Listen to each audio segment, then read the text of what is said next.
Hello friends, आज हम देखेंगे हीट एंड वर्क का पार्ट 2। फर्स्ट पार्ट में हमने वर्क ट्रांसफ़र देखा था, अभी सेकंड पार्ट में हम हीट ट्रांसफ़र देखेंगे।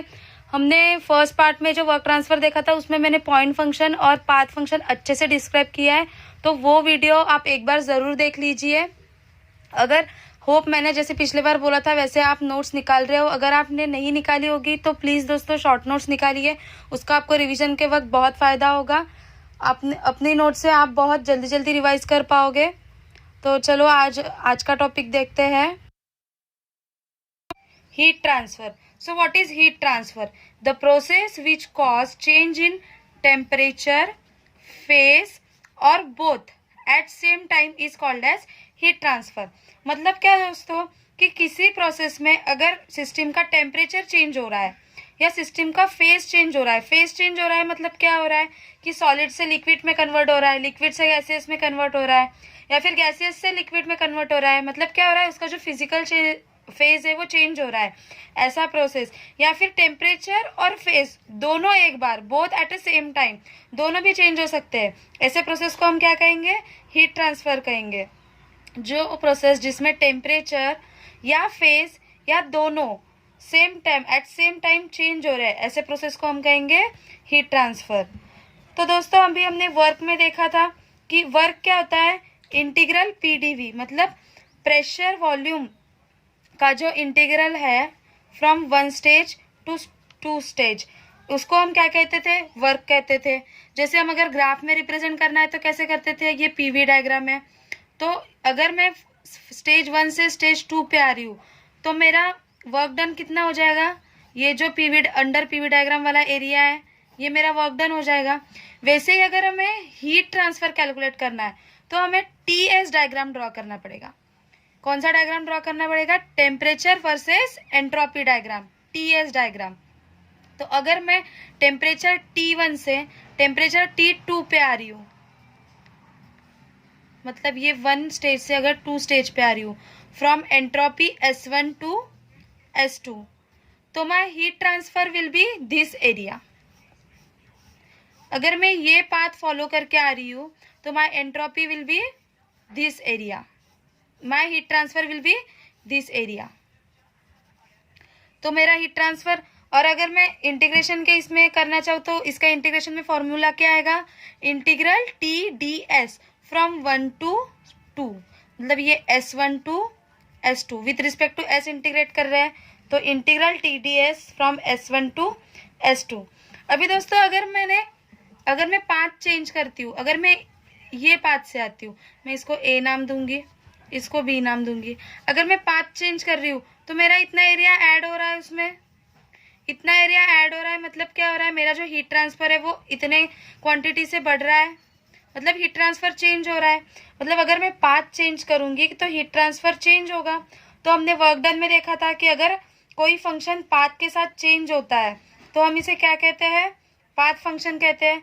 दोस्तों पाथ फंक्शन मैंने वर्क में अच्छे से एक्सप्लेन किया है, तो वो वीडियो आप देख लेना एक बार। तो अगर ये फंक्शन क्या हो रहा है? पाथ के साथ चेंज हो रहा है, तो इसे हम क्या कहेंगे? पाथ फंक्शन कहेंगे।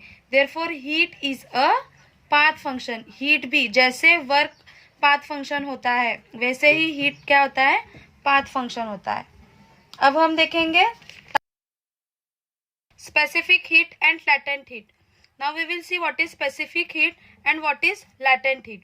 तो specific heat, amount of heat required to raise unit temperature of unit mass, मतलब किसी यूनिट मास का, जैसे अभी मैं ये एक यूनिट मास लूंगी, यूनिट मास मतलब क्या? 1 kg मास। मैं अगर 1 kg मास का टेम्परेचर, यूनिट टेम्परेचर मतलब 1 डिग्री सेल्सियस या फिर 1 केल्विन से अगर राइज कर रही हूँ, तो अमाउंट ऑफ हीट रिक्वायर्ड, मुझे जितनी हीट रिक्वायर्ड होगी, जितनी मैं हीट इसको सप्लाई कर रही हूँ, that will be my specific heat. तो स्पेसिफिक हीट का फॉर्मूला क्या बन जाएगा? हीट ट्रांसफर, मतलब amount of heat transfer to raise unit mass to change the unit temperature, मतलब 1 डिग्री सेल्सियस या 1 केल्विन से टेम्परेचर चेंज करने के लिए एक यूनिट मास का जितनी हीट ट्रांसफर हमें करना पड़ेगा, this will be our specific heat. अभी हीट ट्रांसफर का यूनिट क्या है दोस्तों? जूल है। मास का यूनिट है केजी, और टेम्परेचर का यूनिट है केल्विन, तो स्पेसिफिक हीट का यूनिट क्या बन जाएगा, जूल पर केजी केल्विन। इसका फॉर्मूला क्या है, Q upon M into delta T, where Q is heat transfer, M is mass and delta T is change in temperature. तो इसका यूनिट क्या बन जाएगा, जूल पर केजी केल्विन। अभी दोस्तों गैसियस में क्या होता है कि Cp और Cv अलग अलग होता है। अभी Cp और Cv क्या होता है, तो Cp is specific heat at constant pressure और Cv क्या होता है, specific heat at constant volume. मतलब क्या कि अगर मैं हीट ट्रांसफर कर रही हूँ, जब मैं हीट ट्रांसफर कर रही हूँ किसी मास का टेम्परेचर चेंज करने के लिए, तो जब मैं वो कांस्टेंट प्रेशर पे ट्रांसफर करूंगी तब मैं उसे क्या कहूंगी, specific heat at constant pressure. और जब मैं स्पेसिफिक हीट ऐसे प्रोसेस में मेजर कर रही हूँ जब मैं वॉल्यूम कांस्टेंट रख रही हूँ, तो मैं उसको क्या कहूंगी, specific heat at constant volume. अभी ये Cp और Cv अलग अलग क्यों होता है ये देखेंगे दोस्तों। अभी अगर मैं ये सिलेंडर है, अगर ये प्रोसेस में कांस्टेंट प्रेशर पे कर रही हूँ, ये Cp यहाँ से हम क्या निकालेंगे, Cp निकालेंगे, क्यों, क्योंकि ये प्रोसेस में कांस्टेंट प्रेशर पे कर रही हूँ। तो अगर ये पिस्टन है, ये इनिशियली इसका पोजीशन ये है, अगर मैं इसको हीट ट्रांसफर करूंगी तो ये पिस्टन अपना पोजीशन चेंज करेगा, ये पोजीशन चेंज करेगा, यहाँ पे आ रहा है सपोज, तो इसने क्या किया, इतना वॉल्यूम से ये डिस्प्लेस हो गया। ये जो वॉल्यूमेट्रिक चेंज है, ये वॉल्यूम इतना जो चेंज कर रहा है, ये वॉल्यूम चेंज करने के लिए इसको कुछ वर्क लगेगा, कुछ तो भी वर्क लेगा, ये इसको कुछ तो भी एनर्जी लगेगी। ये एनर्जी ये कहाँ से लेगा, हीट ट्रांसफर से लेगा। तो ऑब्वियसली हीट ट्रांसफर से एनर्जी ले रहा है, मतलब हमें हीट ट्रांसफर की ज्यादा हीट की जरूरत है, तो ज्यादा हीट ट्रांसफर करनी पड़ेगी। इसलिए हमारी जो specific heat at constant pressure है वो हमेशा ज्यादा होती है specific heat at constant volume से। अगर मैं कांस्टेंट वॉल्यूम पे कर रही हूँ तो इसमें वॉल्यूम कांस्टेंट रह रहा है, तो वॉल्यूम चेंज नहीं हो रहा है, तो वॉल्यूम चेंज करने के लिए जो वर्क रिक्वायर्ड है ये कंज्यूम नहीं हो रहा है, क्योंकि वॉल्यूम चेंज ही नहीं हो रहा है। इसलिए Cv क्या रहेगा, हमेशा कम रहेगा Cp से। Always Cv will be less than Cp।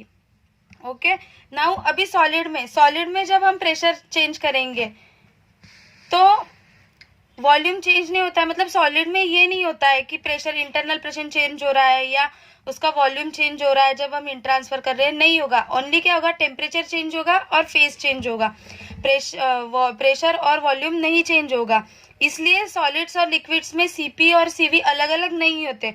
Solids और लिक्विड में सिर्फ C होता है, Cp और Cv अलग अलग नहीं होते। सॉलिड्स और लिक्विड में सिर्फ स्पेसिफिक हीट होता है। So C does not depend on process, whether it is constant volume process, whether it is constant pressure process. C हमेशा वही रहेगा, चेंज नहीं होगा। अभी हम देखेंगे what is latent heat. The heat associated with change of phase. Change of phase, phase मतलब क्या, जो फिजिकल फेज होता है, मतलब जो फिजिकल स्ट्रक्चर होता है, जैसे कि सॉलिड से लिक्विड, लिक्विड से गैसियस, गैसियस से लिक्विड, या फिर लिक्विड से फिर से सॉलिड, इसमें क्या हो रहा है, फेज चेंज हो रहा है, फिजिकल स्ट्रक्चर से चेंज हो रहा है। तो जब ये फिजिकल स्ट्रक्चर चेंज करते वक्त जो हीट एब्सॉर्ब करता है या फिर जो हीट रिजेक्ट करता है, the heat associated with phase change, change of phase, is known as latent heat. और एक इसमें एक कंडीशन ध्यान में रखना है, ये जो प्रोसेस हो रहा है वो कैसा हो रहा है दोस्तों, at constant temperature and constant pressure. यहाँ पे हम टेम्परेचर और प्रेशर कांस्टेंट रख रहे हैं। जैसे मैं अभी ये एग्जांपल लूंगी, मैं एक आइस क्यूब लूंगी, ये ice cube 0 degree Celsius ice है, इसे 0 डिग्री सेल्सियस लिक्विड में अगर कन्वर्ट करना है तो कुछ हीट लगेगी मुझे। अगर मैं आइस को लिक्विड में कन्वर्ट कर रही हूँ तो मुझे कुछ हीट देनी पड़ेगी इसको। तो ये कन्वर्टिंग के वक्त जितनी हीट लग रही है उस हीट को मैं क्या कहूंगी, लैटेंट हीट कहूंगी। देखो दोस्तों, इसमें टेम्परेचर सेम रह रहा है, कांस्टेंट रह रहा है, हम टेम्परेचर नहीं चेंज कर रहे, हम बस क्या चेंज कर रहे हैं, इसका फेज चेंज कर रहे हैं। तो फेज चेंज करते वक्त जो हीट रहता है, जो हीट लगती है किसी चीज को, तो उसे हम कहते हैं लैटेंट हीट। अभी हम इस पे एक क्वेश्चन देखेंगे। The question is, how much heat will be required to transfer 2 kg of ice at 273 Kelvin to water at 273 Kelvin? मतलब यहाँ पे क्या दिया है दोस्तों, इन्होंने आइस है 273 केल्विन पे, उसको वाटर में कन्वर्ट करना है जो, और टेम्परेचर नहीं चेंज हो रहा है, टेम्परेचर आइस का और वाटर का 273 केल्विन ही रह रहा है। बस हमें यहाँ पे क्या करना है, फेज चेंज करना है, बस फेज चेंज हो रही है। तो फेज चेंज करने के लिए हमें कौन सी हीट रिक्वायर्ड होती है, लैटेंट हीट रिक्वायर्ड होती है। और यहाँ पे उन्होंने ये भी दिया है कि latent heat of water is 335 joule per KG. Joule per KG मतलब 1 केजी के लिए, 1 केजी आइस को कन्वर्ट करने के लिए जितनी हीट रिक्वायर्ड है ये इन्होंने दिया है। और हमें यहाँ पे इन्होंने और मास दिया है, मास कितना है, 2 केजी है। तो हमें 1 केजी कन्वर्ट करने के लिए 335 अगर जूल लग रहा है, तो 2 केजी कन्वर्ट करने के लिए कितना हीट लगेगा। तो चलो दोस्तों देखते हैं सॉल्यूशन में। तो solution is given latent heat of water is 335 joule per KG, latent heat दिया है। उसके बाद में mass of water is 2 KG, mass is 2 KG, ये भी दिया है। Therefore total required heat will be, अभी टोटल रिक्वायर्ड हीट कितना रहेगा, latent heat into mass Q into M, मतलब एक केजी के लिए जितनी हीट लगती है उतनी number of into number of KG, तो Q इंटू एम। तो Q is 335, M is 2, 335 into 2 that is 670 joule. अभी यहाँ पे इसका यूनिट क्या है, जूल पर केजी। अगर मैं इसको मास से मल्टीप्लाई करूँगी तो यूनिट क्या हो जाएगा, जूल। ये केजी कैंसिल हो जाएगा अगर मास से मल्टीप्लाई करूंगी तो, और यूनिट क्या बचेगा, जूल बचेगा। तो कितनी हीट रिक्वायर्ड होगी, 670 जूल। तो हमारा आंसर क्या होगा दोस्तों, ऑप्शन नंबर 3, 670 जूल। अभी इसके बाद एक क्वेश्चन है, वो क्वेश्चन देखेंगे। तो क्वेश्चन इज हीट ट्रांसफर। अभी हीट ट्रांसफर और उसके आगे फिल ब्लैंक है, वो हमें फिल करना है। तो first option is does not depend on path of process, मतलब वो पाथ पे डिपेंड नहीं हो रहा है। Second is depend on path of process, path पे डिपेंडेंट है। Third is cannot say, and fourth is insufficient data. तो दोस्तों अभी हमने पढ़ा कि हीट ट्रांसफर क्या होता है, पाथ फंक्शन होता है, पाथ फंक्शन होता है हीट ट्रांसफर। तो पाथ फंक्शन पाथ पे डिपेंडेंट होता है, इसलिए हीट ट्रांसफर भी क्या होगा, पाथ पे डिपेंड होगा। इसलिए हमारा इसका आंसर होगा option number 2, that is heat transfer depends on path of process. समझ में आ गया, होप दोस्तों आपको ये समझ में आ रहा होगा। अगर आपके कोई डाउट्स हो गए, कोई सजेशंस हो गए तो कमेंट बॉक्स में डालिए। अगर आपको हमारी नोट्स चाहिए होगी, हैंड रिटन नोट्स, तो टेलीग्राम पे हमने अपलोड किए हैं। टेलीग्राम पे एक चैनल बनाया है, उस पर हमने नोट्स अपलोड किए, वहाँ पे आप चेक कर लीजिए। मैंने नीचे लिंक दिया है, उस पर से आप डाउनलोड कर सकते हैं नोट्स। कल हम देखेंगे जीरोथ लॉ ऑफ थर्मोडायनेमिक्स। अगर आपको हमारे लेक्चर अच्छे लग रहे हैं, कुछ आपको यूज़फुल लग रहा है इसमें, तो इसे लाइक कीजिए, सब्सक्राइब कीजिए, ताकि जो हम नए अपडेट्स डालेंगे, नए लेक्चर्स डालेंगे, वो आपके मिस ना हो। थैंक यू दोस्तों, मिलते हैं अगले लेक्चर के साथ।